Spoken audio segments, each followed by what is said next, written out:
क्या है आध्यात्म? दर्शन, चिंतन धारा, विद्या या संस्कृति की परंपरागत विरासत। आध्यात्म दर्शन यानी जीवन का शाश्वत सत्य। मानव जीवन से जुड़े शाश्वत सत्यों को जानिए और समझिए उपासक डॉक्टर सोहन राज तातेड़ से हमारे खास कार्यक्रम आत्मविज्ञान में। आत्मविज्ञान यानी सही दृष्टि, सही सोच। भाई और बहनों, मातृशक्ति को नमन। स्टूडियो में आपका हार्दिक स्वागत, अभिनंदन, सत्कार है। हम आत्मविज्ञान कार्यक्रम आपको बताने आए हैं। इस कार्यक्रम के तहत हम आपको सही दृष्टि, सही सोच के माध्यम से आपकी जो रॉन्ग बिलीफ है, आपका जो गलत चिंतन है, आपके जो नकारात्मक भाव है, उसको हम तिरोहित करने के लिए आए हैं। उसके लिए सकारात्मक भाव डालने के लिए आए हैं। आपको अल्टीमेट ट्रुथ बताने आए हैं। आपको सनातन सत्य, कुदरत का कानून, वास्तव में जीवन की क्या सच्चाई है, जीवन की सार्थकता क्या है, ये बातें बताने के लिए आए हैं। और इस कार्यक्रम के अंदर ये सारी बातें हम नए नए एपिसोड्स के माध्यम से आपको प्रस्तुत करते हैं। हर दिन नया एपिसोड बताया जाता है जो कि आपके अस्तित्व को पुष्ट करता है, आपके जीवन की सार्थकता को पुष्ट करता है, आपको आगे बढ़ाता है, आपको अच्छा इंसान बनाता है। तो आज का हमारा बहुत ही सुंदर विषय है कि मैं कहाँ से आया हूँ। देखिए, हमने पिछले एपिसोड के अंदर आपको ये बताया कि आप चिंतन करो कि मैं कौन हूँ। क्या आप मात्र शरीर ही हो, मात्र आप जड़ हो, जो चल रहा है वही हो, या उसके अतिरिक्त भी कुछ हो? तो आपने चिंतन किया और अपने अस्तित्व की जानकारी की कि मैं तो आत्मा हूँ और ये शुद्ध आत्मा है, इसको मुझे मुक्ति ले जाना है और मुक्ति ही मेरा जो है अल्टीमेट एम है, उस तक पहुँचना है। तो ये आपने अपने अस्तित्व की जानकारी की और तय किया कि मैं शरीर के साथ साथ में, जड़ के साथ साथ में चेतन ही हूँ। इसका अर्थ ये हुआ कि इस शरीर के अंदर जड़ और चेतन दोनों रहते हैं, दोनों एक दूसरे के पड़ोसी है और चेतन से ही जड़ चलता है। अगर चेतन न हो तो जड़ का राम नाम सत होए, जड़ को जला दिया जाता है। परंतु चेतन को हाजिरी देनी जरूरी है, क्योंकि चेतन ने विटनेस देकर के जो है इस जड़ को पैदा किया, इस कार्बन शरीर को पैदा किया। भगवान महावीर को प्रश्न पूछा उनके जो शिष्यों ने कि प्रभु बताइए कि पहले ये आत्मा आई या कर्म आए, यानी ये जो कर्म जो भुगत रहा है उस कर्मों के अनुरूप ये 84 लाख जीवा योनि के अंदर हर प्राणी घूम रहा है। तो ये कर्मों का और आत्मा का संपर्क है, कब से हुआ? तो भगवान ने भी प्रति उत्तर किया अपने शिष्यों को कि आप बताइए कि पहले मुर्गी हुई या पहले अंडा हुआ। विषय जो शिष्य सोचते रहे कि अगर अंडे बिना मुर्गी नहीं होती और मुर्गी बिना अंडा नहीं होता तो कैसे निर्णय करें कि पहले कौन आया? तो उन्होंने कहा प्रभु हम तो नहीं जानते, आप ज्ञानी पुरुष है, आप तीर्थंकर है, आप ही बताइए। तो तीर्थंकर भगवान महावीर ने कहा कि इसकी तो मुझे भी जानकारी नहीं, इसलिए प्रश्न को यहीं बंद करो। उन्होंने कहा पश्चानुपूर्वी, ये अनादि अनंत काल से आत्मा के साथ में जो है कर्म शरीर जुड़ा हुआ है और यही 84 लाख जीवा योनि के अंदर घुमाता है। तभी ये प्रश्न खड़ा हुआ कि मैं कहाँ से आया। अगर आपस का संबंध नहीं होता तो कहाँ से आया प्रश्न खड़ा ही नहीं होता। हमें पुनर्जन्म को मानना पड़ेगा कि हमारा यही जन्म नहीं है। हम जो है भूतकाल में भी जन्म में थे, वर्तमान भी है और आने वाले समय में भी हम कोई न कोई गति में रहेंगे। तो ये प्रश्न तभी से खड़ा हुआ है कि मैं कहाँ से आया हूँ। इस प्रश्न के अंदर भूत, भविष्य, वर्तमान तीनों ही जुड़े हुए हैं और तीनों अखंड है। हम किसी एक को तोड़ करके दूसरे की व्याख्या नहीं कर सकते हैं। तीनों को ही हमें रख करके उसके बीच में सामंजस्य बिठा करके चलना पड़ेगा। तो हमारे पास में प्रश्न आया कि मैं कहाँ से आया हूँ। तो अब अनुभव कीजिए। हमारे धार्मिक ग्रंथ ये बताते, आत्मविज्ञान ये बताता है कि जो ये 84 लाख जीवा योनियां हैं ये 4 गति में भटकती है। नरक गति, तिर्यंच गति, मनुष्य गति और देव गति। ये पूरे विश्व में, उस ब्रह्मांड के अंदर चेतन तत्वों की 4 ही गति होती है, 4 ही अवस्था होती है। ये उसका ब्रॉड क्लासिफिकेशन है। और इस 4 गति के अंदर जो 84 लाख जीवा योनि के प्राणी अपने कर्म भुगतते हैं, और इनका जो है किसी के पास में तीव्र ज्ञान हो जाता है, जागृति और उसका जो पुरुषार्थ, उसका अनुभव 100% हो जाता है, तो ऐसा जीव जो है केवल ज्ञानी बनकर के सिद्ध मुक्त हो जाता है, मुक्त हो जाता है। फिर ये 84 लाख जीवा योनि के अंदर नहीं घूमेगा। इसीलिए मुक्ति के जाने के पहले पहले ये प्रश्न हमेशा खड़ा रहेगा कि मैं कहाँ से आया हूँ। तो ये प्रश्न, आपके पहले प्रश्न मैं कौन हूँ, उसका समाधान आपको मिल गया। तो आज हम इस एपिसोड के माध्यम से जो है ये तय करेंगे कि मैं कहाँ से आया हूँ। देखिए कि हमारी 4 गति को समझना जरूरी होगा, जिसके अंदर की प्राणी घूमते रहते हैं। कैसे घूमते हैं कि पुराने समय में जबकि ये सारा इलेक्ट्रॉनिक सिस्टम नहीं हुआ था, तो हमारी रेलवे के जो एक स्टेशन से दूसरे स्टेशन में ट्रेन जाती थी, तो हर एक में गोले लगे हुए थे, और वो 24 ही गोले थे और 24 घूमते रहते थे। उसके अंदर जब कोई ट्रेन अपने स्टेशन पर आ जाती थी, तो सिग्नल के रूप में गोला बाहर आता था। उस गोले को पैक करके और ड्राइवर को दिया जाता है। अगले स्टेशन पे ड्राइवर वह गोला जो है वो उसको आगे देता और फिर नया गोला देता। इस तरीके से सारे स्टेशनों पर ये गोले घूमते रहते हैं, और वो 24 ही होते हैं। तो उसी तरीके से हमारी गति जो है ये 84 लाख ही है, और इसके अंदर 4 गति है, इसके अंदर घूमते रहते हैं। 84 लाख तो हमारे उत्पत्ति स्थान है। मैं कहाँ से आया हूँ, तो उत्पत्ति स्थान को भी समझ लीजिए कि 84 लाख जीवा योनि कौन सी है। मैं आपको बताना चाहता हूँ कि 7 लाख पृथ्वी का है, 7 लाख अप का है, 7 लाख तेजस का है, 7 लाख वायु का है, 10 लाख प्रत्येक वनस्पति का है, 14 लाख साधारण वनस्पति का है, 2 लाख बेइंद्रिय, 2 लाख तेन्द्रिय, 2 लाख चतुरेंद्रिय, 4 लाख नारकी, 4 लाख देवता, 4 लाख तिरेंज पंचेंद्रिय, 14 लाख मनुष्य की जाति, 4 गति, 84 लाख जीवा योनियाँ इस प्रकार है। सब टोटल करेंगे तो वो 84 लाख जीवा नहीं आएगी।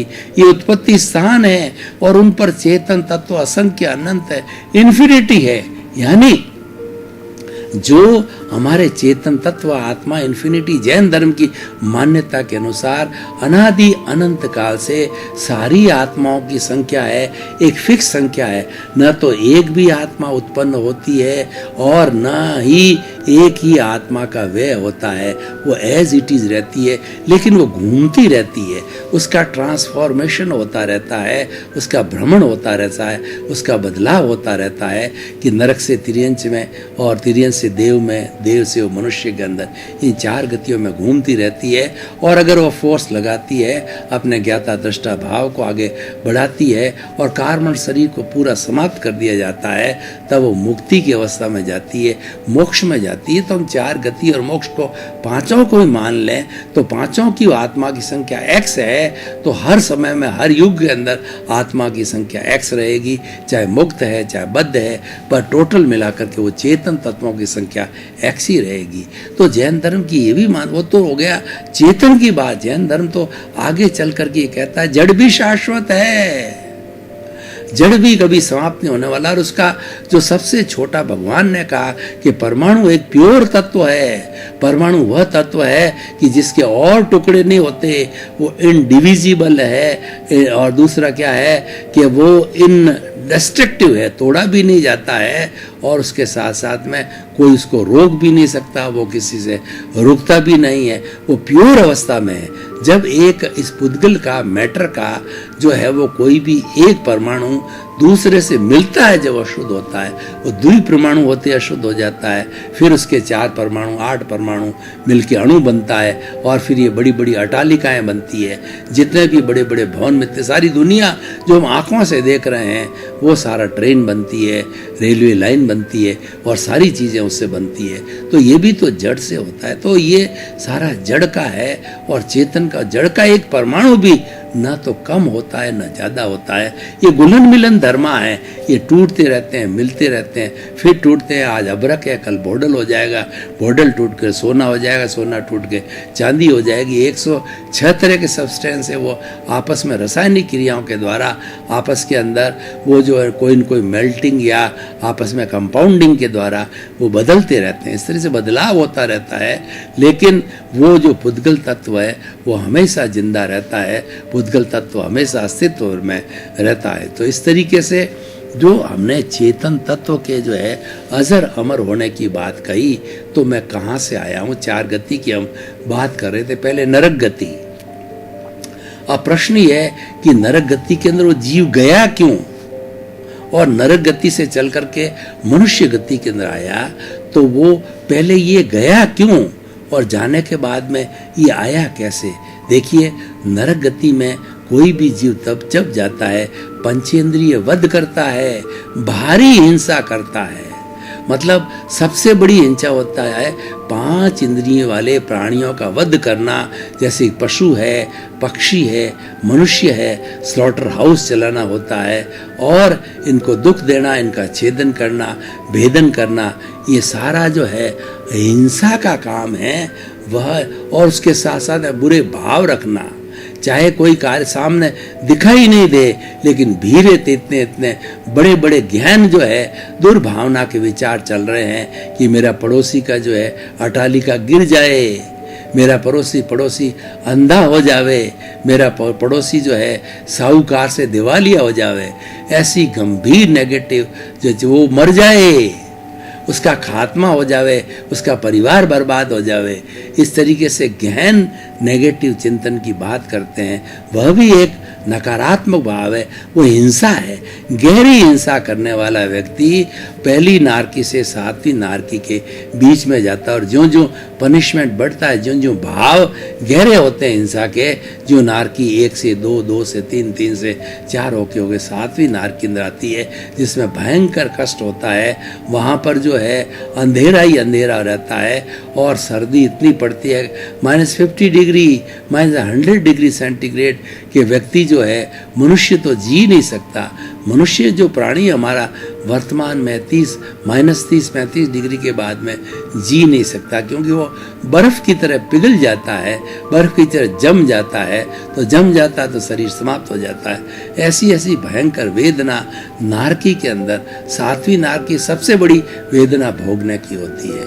तो देखिए, मैं वहाँ गया, अच्छा अब वहाँ से कहाँ से आया हूँ? अगर कोई प्राणी जो है, मान लो मनुष्य जन्म में या तिर्यंज गति, मनुष्य गति, देव गति, 4 गतियों में कहीं से कहीं वो मूवमेंट करता है, तो वो एक जगह से चल करके आता है। तो सबसे पहले हम देखें कि वो जाता क्यों है। तो पहले हमने नरक गति की बात कही, अब उसके बाद हम तिर्यंज गति की बात करें। तिर्यंज गति के अंदर प्राणी क्यों जाता है? झूठा माप तोल करता है, कपट करता है, धोखा देता है आदमियों को, और मान लो कपड़ा जो है 1 मीटर का उसकी जगह 90 सेंटीमीटर ही दिया, और मिलावट करता है। हमारी दवाइयाँ हैं जो व्यक्ति के जीवन से खिलवाड़ करता है, दवाइयों में मिलावट करता है, मसालों में मिलावट करता है, और उसके साथ हर खाद्य सामग्री में मिलावट करता है, घी में मिलावट करता है। तो ऐसे कूट कपट और धोखाधड़ी करने वाला व्यक्ति जो है वो तिर्यंज गति के अंदर जन्म लेता है।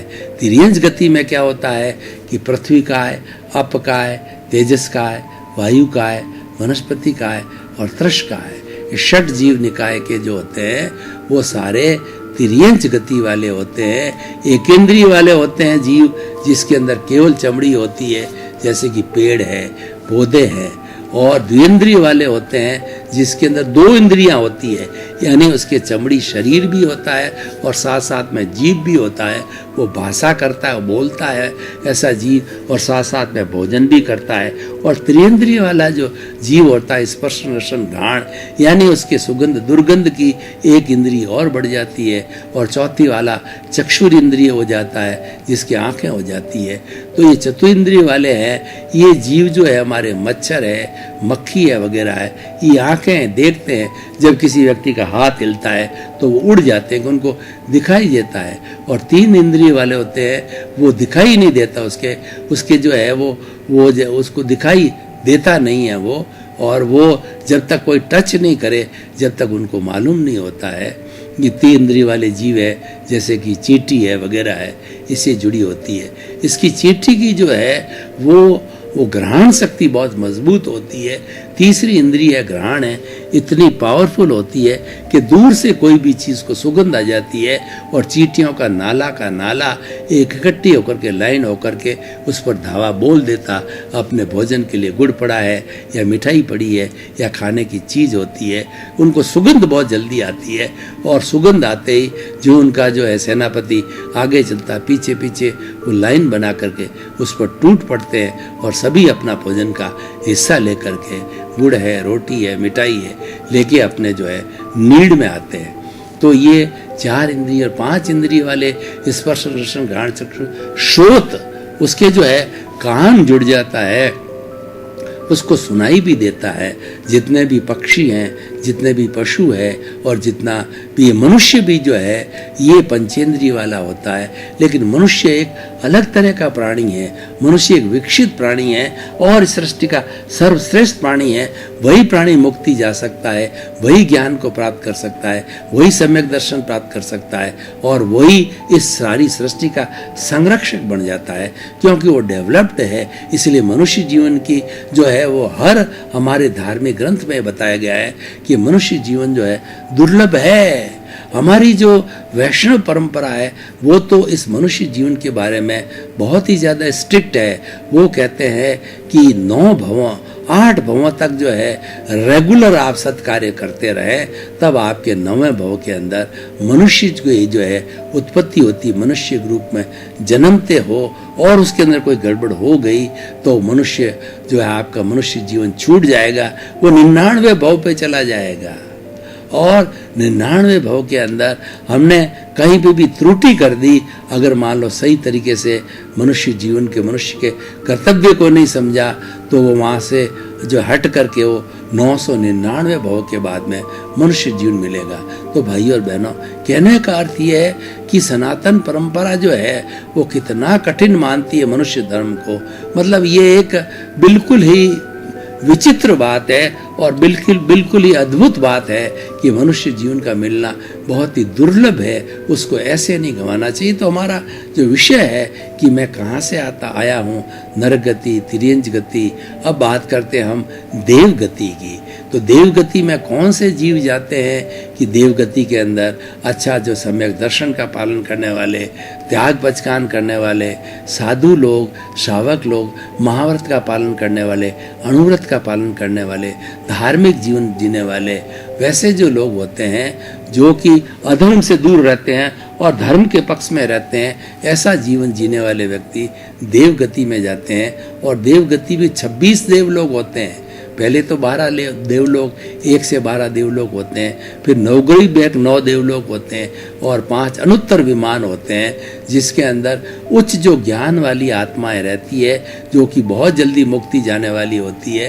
हर एक का जो है एक जो है देवलोक का वर्णन है, कौन से उसके इंद्र है और वो किस तरीके से रहते हैं। तो हम कुल मिला के ये कहना चाहते हैं, जो धार्मिक क्रिया को करता है, जो संतता का जीवन जीता है, वो अच्छे श्रावक का जीवन जीता है, जब भी उसको देवगति मिलती है। और मनुष्य गति के लिए कहा जाता है कि जिसमें सरलता हो, जिसमें करुणा हो, जिसमें दया हो और दूसरे का दुख दे करके जो द्रवित होता हो, उनको सहयोग करता हो, जिसमें मानवता हो। और जिस व्यक्ति में मानवता होती है वही मर करके पुनः मानव बनता है।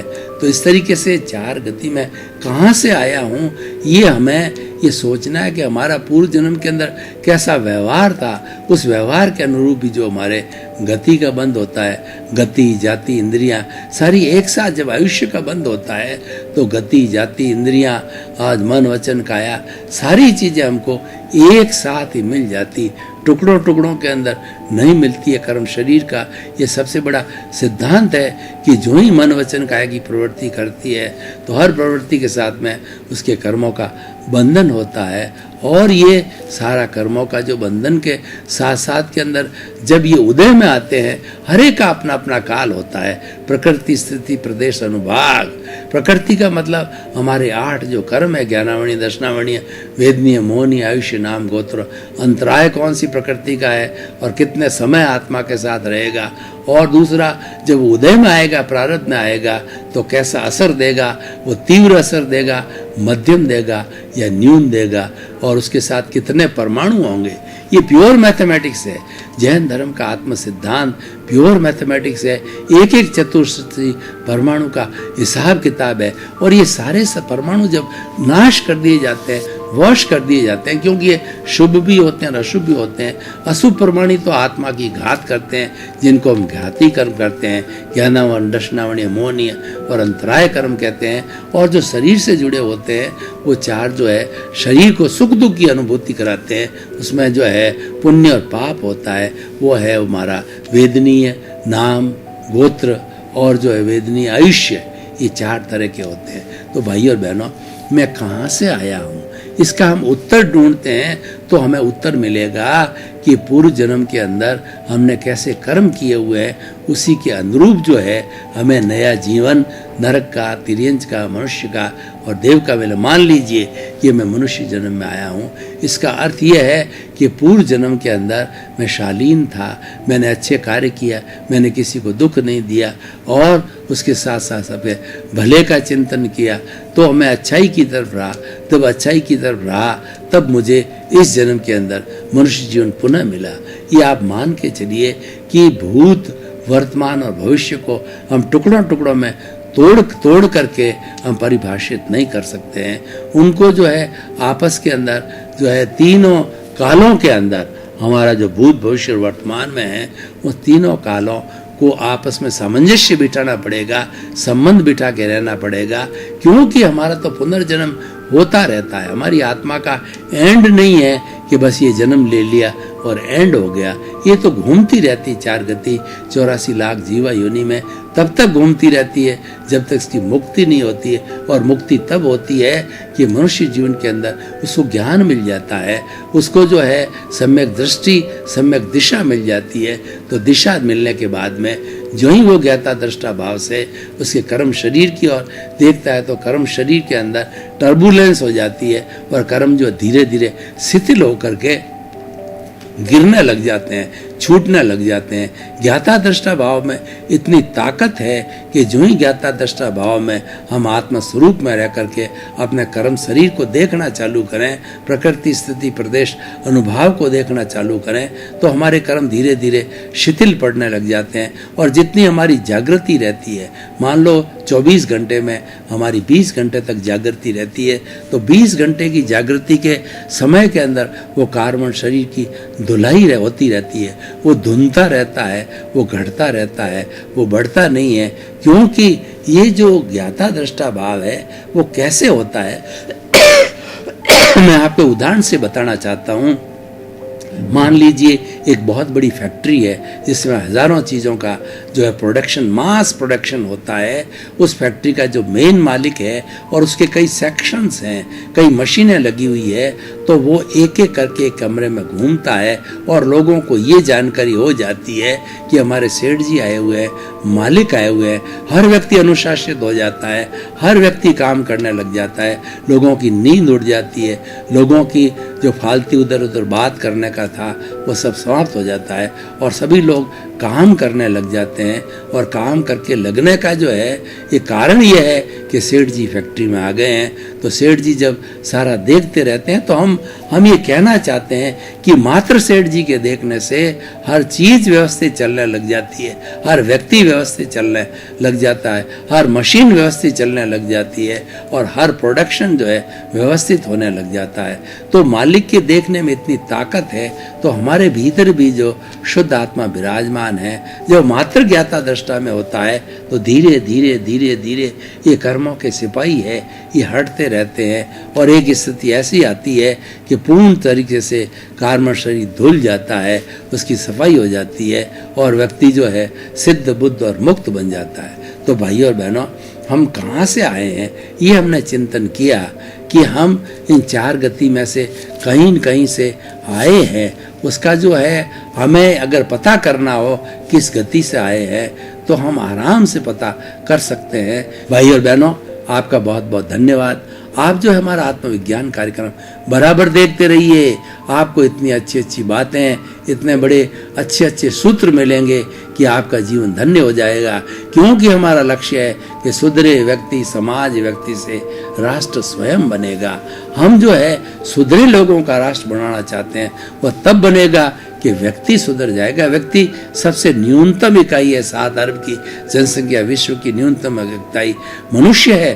उस मनुष्य को हम सुधारना चाहते हैं। आज अगर एक मनुष्य अच्छा बना तो कल 11 होंगे, ये मल्टीप्लाई होता रहेगा। और वसुधैव कुटुंबकम जिसकी हम अवधारणा और जैसा जीवन हमने जिया था पुनः हम जीवन जीना प्रारंभ कर सकते हैं। तो आपके प्रति मंगल भावना, शुभकामना। आत्मविज्ञान में आत्मविज्ञान यानी सही दृष्टि, सही सोच।